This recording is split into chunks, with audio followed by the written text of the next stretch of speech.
Bapak dan Ibu yang saya hormati, pernahkah Anda bangun pagi, rumah masih sama tapi rasanya seperti ada setengah jiwa yang hilang? Hidup di usia senja tanpa pasangan memang menyesakan pada awalnya. Kursi di ruang tamu tetap ada, cangkir kopi tetap hangat tetapi hening terasa panjang. Di momen seperti ini yang paling berat bukan hanya rindu, melainkan penyesalan kecil yang tiba-tiba muncul. Seandainya dulu saya lebih siap. Hari ini kita tidak akan berlarut dalam sedih. Kita akan bicara jujur, singkat, dan praktis. 5 penyesalan terbesar saat ditinggal pasangan dan bagaimana menghindarinya.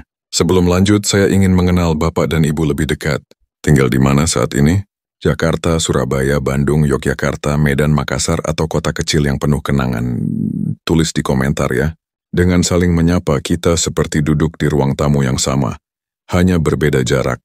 Lokasi juga penting. Akses kesehatan, biaya hidup, dan dukungan tetangga sangat memengaruhi langkah yang akan kita ambil. Agar pembahasan rapi, inilah peta besar yang akan kita ikuti. Pertama, kemandirian harian. Memasak, urusan dokumen, hingga obat, bagaimana agar tidak lumpuh ketika sendirian. Kedua, keuangan.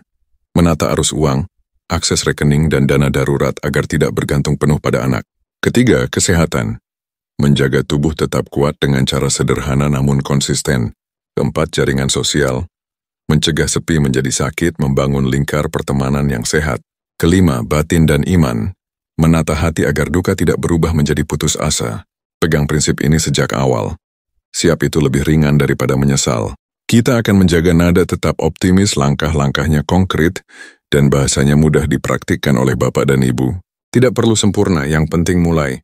Setiap kebiasaan kecil, mencatat pengeluaran berjalan 15 menit, atau menelpon teman lama, adalah batu bata yang memperkuat hidup setelah pasangan berpulang. Jika Bapak dan Ibu siap, kita masuk ke kunci pertama. Kemandirian harian. Fondasi agar tetap bermartabat meski melangkah seorang diri. Bapak dan Ibu yang saya hormati, banyak orang tidak sadar betapa besar peran pasangan dalam keseharian sampai ia tiada. Ada yang dulu selalu diingatkan soal obat, disiapkan makan, atau diurus tagihan. Saat semua itu berhenti, barulah terasa betapa beratnya memulai dari nol. Karena itu, kemandirian harian adalah kunci pertama agar hidup tetap terjaga martabatnya. Bukan untuk menggantikan kasih pasangan, tapi untuk menghormati diri sendiri dengan kemampuan bertahan.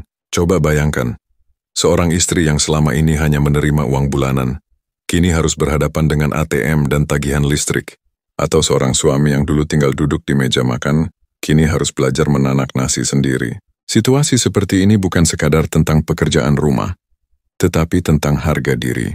Semakin dini kita belajar mandiri, semakin kecil kemungkinan kita terjerembab dalam kebingungan ketika hidup sendirian. Mulailah dari hal-hal sederhana. Bapak dan Ibu bisa belajar memasak makanan ringan, mencuci pakaian sendiri, atau memahami cara mencatat pengeluaran harian. Tidak perlu malu bertanya kepada anak atau tetangga. Bahkan, belajar bersama bisa menjadi momen kebersamaan yang hangat. Yang penting bukan hasilnya sempurna, tetapi niat untuk melatih diri agar tidak bergantung sepenuhnya pada orang lain. Ingat, mandiri bukan berarti menolak bantuan. Justru sebaliknya, ini bentuk cinta kepada pasangan yang sudah tiada dan kepada diri sendiri yang masih hidup. Dengan mandiri, kita menunjukkan bahwa kasih yang pernah dibangun tidak sia-sia. Kita menjaga warisan itu dengan kemampuan untuk tetap berdiri tegak. Karena pada akhirnya, orang yang bisa mengurus dirinya sendiri adalah orang yang paling siap menjalani hidup dengan tenang. Bapak dan Ibu yang saya hormati, setelah pasangan berpulang, salah satu hal yang paling sering menimbulkan kebingungan adalah urusan keuangan. Selama puluhan tahun banyak pasangan membagi peran. Ada yang mengatur pemasukan, ada yang mengurus pengeluaran. Ketika salah satu pergi lebih dulu, sistem itu tiba-tiba runtuh. Banyak lansia mengaku tidak tahu jumlah tabungan yang dimiliki, bagaimana cara membayar tagihan, atau bahkan di mana dokumen penting disimpan.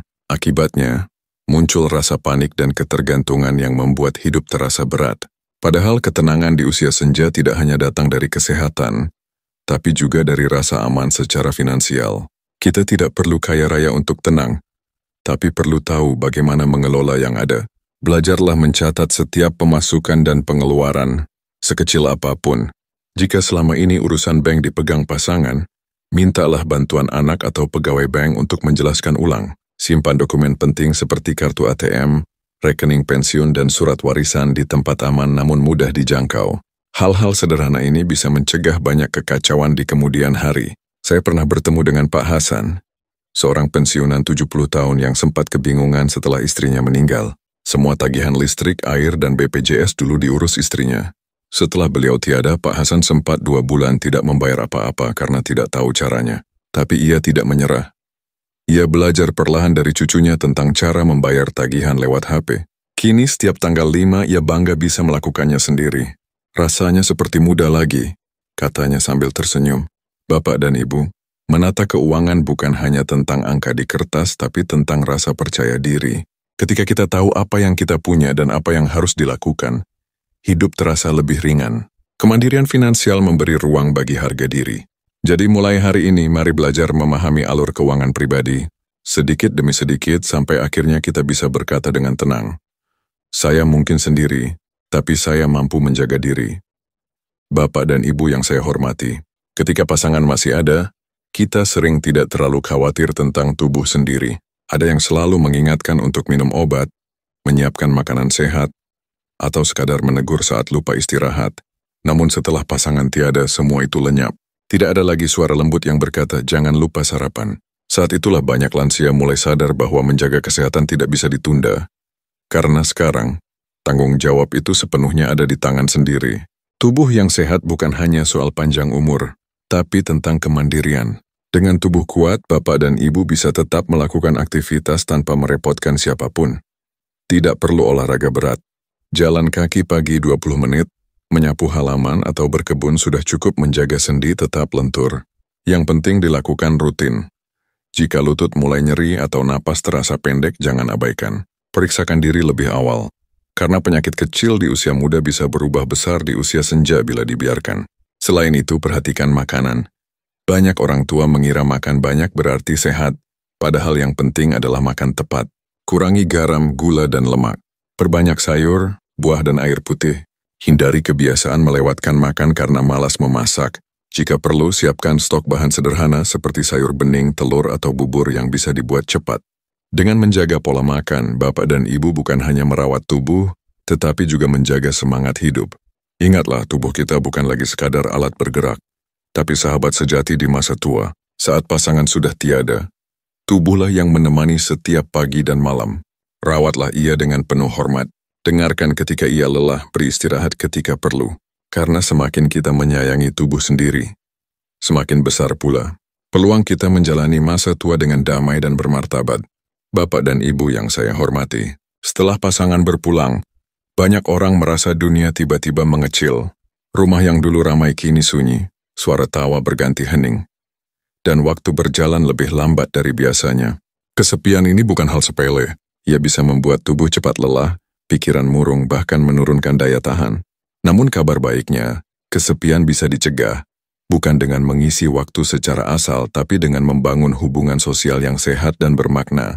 Kita sering lupa bahwa manusia diciptakan untuk berinteraksi. Saat pasangan tiada, jaringan sosial menjadi penopang baru yang sangat penting. Mulailah dari yang sederhana, sapa tetangga, ikut pengajian arisan, atau sekadar berjalan pagi sambil menyapa orang di sekitar. Hubungan kecil seperti ini bisa menjaga kewarasan dan menghadirkan rasa hangat di hati. Jangan ragu juga untuk bergabung dalam komunitas lansia, klub membaca, atau kelompok olahraga ringan. Dari situ Bapak dan Ibu bisa bertemu teman baru yang punya cerita dan semangat serupa. Saya teringat kisah singkat Ibu Aminah 68 tahun, yang kehilangan suami 5 tahun lalu. Awalnya beliau menutup diri dan jarang keluar rumah. Tapi suatu hari, tetangga mengajaknya ikut senam pagi di balai desa. Dari kegiatan itu Ibu Aminah kembali tertawa. Sekarang setiap minggu ia bahkan menjadi penggerak kelompok lansia di lingkungannya. Rasanya seperti punya keluarga baru, katanya. Kisah itu mengingatkan kita bahwa kesepian hanya menang kalau kita berhenti bergerak. Bapak dan Ibu, membangun hubungan sosial bukan hanya tentang ramai-ramai, tetapi tentang menjaga hati agar tetap hidup. Pilih teman yang membuat Bapak dan Ibu tenang, bukan yang suka bergosip atau membuat cemas. Lingkungan yang positif adalah obat terbaik untuk jiwa. Jadi jangan biarkan diri terkurung dalam sunyi. Bukalah pintu, langkah kecil seperti menyapa, tersenyum, atau ikut kegiatan bisa menjadi awal dari hari-hari yang kembali hangat. Bapak dan Ibu yang saya hormati, saat pasangan berpulang, rasa kehilangan itu tak bisa dihindari. Ada hari-hari di mana hati terasa kosong, doa terasa berat, dan kenangan datang silih berganti tanpa diundang. Dalam situasi seperti itu, yang paling diuji bukan fisik tapi batin. Banyak orang tampak sehat di luar, tapi di dalamnya hancur pelan-pelan karena belum berdamai dengan takdir. Disinilah pentingnya menata hati dan memperkuat iman agar duka tidak berubah menjadi putus asa. Hidup adalah perjalanan menuju perpisahan. Kita hanya tidak tahu siapa yang lebih dulu berpulang. Karena itu, menata batin sejak awal adalah bentuk kesiapan spiritual. Mulailah dengan menerima bahwa semua yang kita cintai hanyalah titipan. Setiap kali rindu datang, ucapkan dalam hati, "Ya Allah, terima kasih telah meminjamkan sosok yang kucintai selama ini." Kalimat sederhana itu mampu mengubah tangis menjadi syukur. Kehilangan menjadi pengingat bahwa cinta sejati tidak pernah hilang, hanya berpindah tempat. Ketenangan jiwa tidak lahir dari banyaknya nasihat, tapi dari kebiasaan kecil yang kita rawat setiap hari. Zikir sebelum tidur, membaca Al-Quran meski hanya 1 halaman, atau sekadar bersyukur atas udara pagi. Semuanya memperkuat jiwa. Dengan iman yang kokoh, kesepian bukan lagi musuh, melainkan waktu untuk lebih dekat kepada Allah. Dari sanalah kekuatan muncul, dari sanalah ketenangan lahir. Batin yang kuat tidak membuat kehilangan terasa ringan, tapi membuat kita sanggup menjalaninya tanpa hancur. Bapak dan Ibu, ketika hati tenang, hidup menjadi lebih ringan meski tanpa pasangan di sisi. Kita tetap bisa tersenyum, tetap bisa memberi kasih, dan tetap merasa hidup penuh arti. Karena orang yang kita cintai tidak benar-benar pergi. Ia hidup dalam doa, dalam kebiasaan baik yang kita teruskan, dan dalam kedekatan kita dengan Sang Pencipta. Maka rawatlah iman sebagaimana kita merawat tubuh, karena hanya dengan hati yang lapang, kita bisa menjalani usia senja dengan damai, bukan dengan air mata. Bapak dan Ibu yang saya hormati, jika kita perhatikan, 5 hal yang sudah kita bahas tadi sebenarnya saling terhubung seperti rantai yang membentuk kekuatan, kemandirian harian, keuangan yang teratur, tubuh yang sehat, hubungan sosial yang hangat, serta batin yang tenang. Semuanya saling menopang satu sama lain. Bila satu sisi rapuh, sisi lain ikut terguncang. Namun bila kelimanya dijaga dengan seimbang, hidup di usia senja akan terasa ringan meski harus dijalani seorang diri. Bayangkan bila seseorang tidak mandiri, keuangan pasti ikut terguncang karena harus selalu bergantung pada orang lain. Tubuh yang lemah membuat aktivitas terbatas. Akhirnya hubungan sosial ikut menyempit. Dan ketika semua terasa berat, batin pun mudah goyah. Tapi sebaliknya, jika kita disiplin menjaga tubuh, menata keuangan, dan terus bergaul dengan lingkungan, batin menjadi lebih kuat dan hidup terasa lebih penuh makna. Semua saling menyokong seperti tiang penyangga rumah yang kokoh. Kita bisa belajar dari banyak kisah di sekitar kita. Ada yang tetap bersemangat di usia 70-an karena terbiasa aktif dan berpikir positif. Sementara ada pula yang tampak lebih tua dari usianya karena larut dalam keluhan. Bedanya bukan pada usia tapi pada keseimbangan 5 kunci tadi. Orang yang menjaga keseimbangan itu akan terlihat lebih hidup. Tubuhnya ringan, wajahnya cerah, dan tutur katanya menenangkan. Itulah tanda bahwa hidupnya sudah berdamai dengan kenyataan.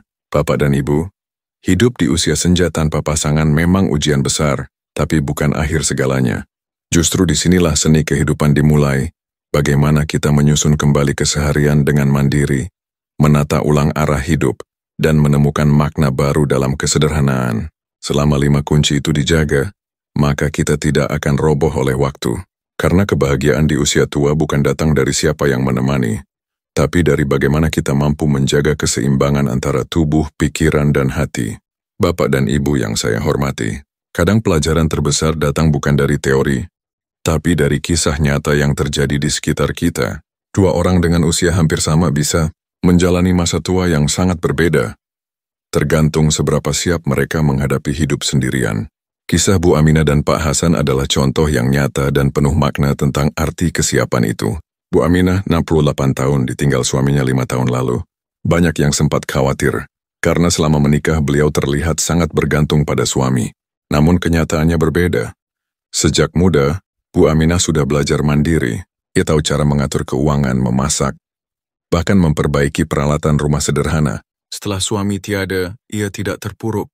Ia tetap aktif ikut pengajian, berkebun, dan rutin berjalan pagi. Kini wajahnya cerah. Suaranya penuh semangat dan ia sering berkata, "Saya memang sendiri tapi tidak kesepian." Sementara itu Pak Hasan, 70 tahun, Kehilangan istrinya 3 tahun lalu. Semua urusan rumah tangga dulu diurus sang istri. Dari makanan sampai mengingatkan obat. Setelah istri tiada, Pak Hasan kebingungan. Ia jarang keluar rumah. Pola makannya berantakan dan keuangannya tidak teratur. Tubuhnya melemah, pikirannya gelisah, dan ia sering berkata, "Saya tidak tahu harus mulai dari mana." Padahal yang dibutuhkan bukan keajaiban, melainkan langkah kecil.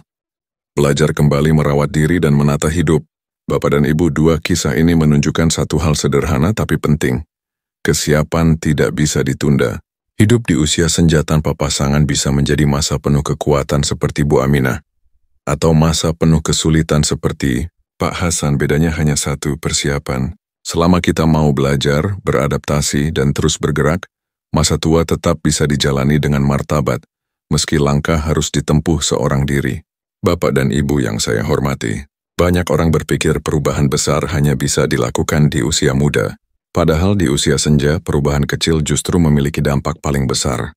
Langkah sederhana seperti berjalan kaki 10 menit setiap pagi, memasak satu menu sehat sendiri, atau mulai mencatat pengeluaran bulanan bisa perlahan membangun rasa percaya diri dan kemandirian. Tidak ada kata terlambat untuk memperbaiki hidup, selama kita masih mau belajar dan bergerak. Masalahnya, banyak orang berhenti sebelum mulai. Mereka berkata, "Mary, usia saya sudah tua, untuk apa berubah?" Padahal justru di usia ini, setiap kebiasaan baik menjadi investasi bagi ketenangan hati. Dengan sedikit disiplin, tubuh menjadi lebih bugar, pikiran lebih jernih, dan hari terasa lebih teratur. Bukan hanya karena aktivitasnya, tapi karena setiap langkah kecil itu memberi pesan pada diri sendiri. Saya masih mampu. Dan keyakinan seperti inilah yang membuat masa tua terasa lebih bermakna. Perubahan kecil juga bisa dimulai dari hati. Misalnya, belajar memaafkan masa lalu, berdamai dengan kenangan, dan mulai mensyukuri hal-hal sederhana. Udara pagi, suara azan, tawa cucu, atau hanya secangkir teh hangat di teras, semua bisa menjadi sumber bahagia bila hati diajak bersyukur. Tidak perlu menunggu keadaan sempurna untuk merasa tenang. Justru ketenangan datang saat kita bisa menerima hidup apa adanya. Bapak dan Ibu, jangan pernah meremehkan langkah kecil. Karena perubahan besar tidak terjadi dalam sehari, tetapi lahir dari kebiasaan yang diulang dengan konsisten. Mungkin hari ini kita baru bisa melangkah pelan, tapi besok langkah itu akan terasa lebih ringan. Dan semakin sering dilakukan, hidup akan terasa lebih terarah. Yang penting bukan seberapa cepat kita berubah, tetapi ke arah mana kita melangkah. Selama langkah itu menuju kebaikan, yakinlah bahwa setiap hari adalah kemenangan kecil. Bapak dan Ibu yang saya hormati, setelah kita menelusuri perjalanan panjang ini, ada satu kesimpulan yang indah. Hidup di usia senja tanpa pasangan bukan akhir dari segalanya, melainkan babak baru yang menuntut kesiapan hati dan kedewasaan jiwa. 5 hal yang telah kita bahas, kemandirian, keuangan, kesehatan, hubungan sosial, dan ketenangan batin, adalah pilar yang menopang kehidupan agar tetap kuat dan bermartabat. Bila kelimanya dijaga, hidup tetap bisa hangat meski dijalani seorang diri. Yang sering terlupakan adalah bahwa mempersiapkan diri bukan tanda tidak percaya pada cinta, melainkan bentuk cinta yang paling tulus. Kita belajar mandiri bukan karena ingin hidup terpisah, tapi karena ingin membuat pasangan hidup tenang, bila suatu hari harus pergi lebih dulu. Kita menata keuangan, menjaga kesehatan dan memperkuat iman agar mereka tahu kita bisa menjaga diri dengan baik.